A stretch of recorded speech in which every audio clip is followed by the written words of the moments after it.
Have you got a child that does not want to eat what you're eating? That doesn't want to eat the nourishing food that you really want to be eating and you wish everybody would eat this food with you? Well, I've been there. I grew up in a household that if you didn't want to eat what we're eating, you didn't eat. And another thing was my mum would put everything on her plate, and she knew, because I always wanted whatever was on her plate, she would put everything that was supposed to be on my plate on her plate, and I would just end up eating what was on her plate. So sometimes it's just about finding a strategy that works for you and your children. It is definitely about being persistent and not giving in, as tough as it might be. You might feel like you're being really mean, but it's not. This is about having your personal power and sticking to what you believe in. If you really want nourished children, if you really want to provide them with a really healthy lifestyle and to show them how important it is to nourish their bodies, then it's going to be really important that you stick to your guns when it comes to this, okay? No matter how hard it is, reach out and find the other mums that are also doing the same thing so you don't feel alone, because you are definitely not alone in this journey. So, my son is quite similar to me when I was little. If it was on my plate, he would want it. But because Chris, my partner, eats a little bit different to us, he likes super high fat food. I don't like super high fat food. So I noticed when we all started eating at the table, but Chris was having more high fat food, Ollie would gear more towards, oh, I want that too.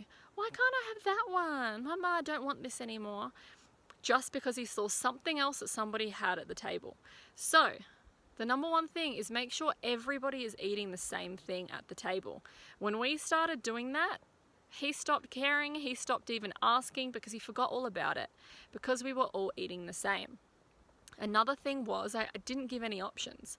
It was, here's your dinner, enjoy it. And if you didn't eat it, be hungry, tough. I made your food, I'm not putting it in the bin, and I'm not going to eat two foods. So eat it or starve. That's how it went in my house. That's how it does go in my house.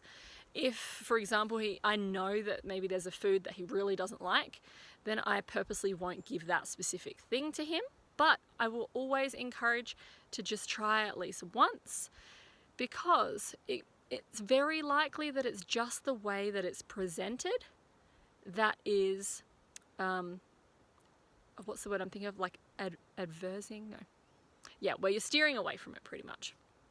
So that is one thing that you can do, is just disguise things, right? So for example, in bolognese sauce, you might grate zucchini and carrot and chuck some capsicum in so they're getting their veggies. They have no idea, but it is important for them to know that they're eating veggies and to get them loving eating veggies, because it makes them big and strong and healthy and builds muscles and is really good for building their brain and things like that. And the more you explain why things are good, the more they will be inclined to do it.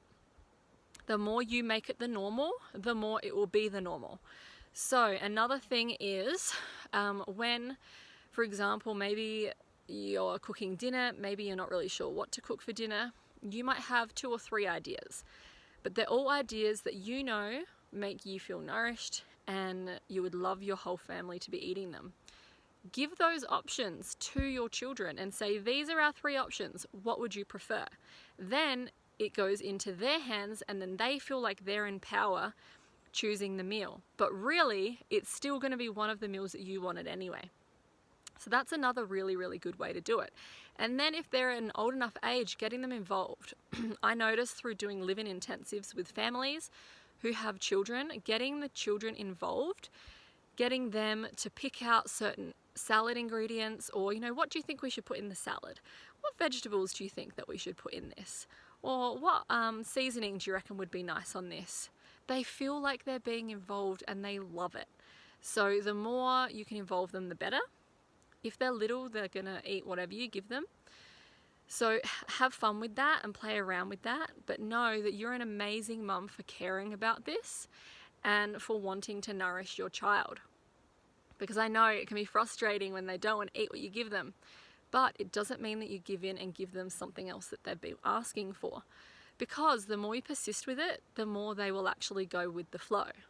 Okay, so they're my top tips. I'm going to put some in PDF format, which there might be a few others that I think of after I film this, but enjoy, and I hope this really helps you.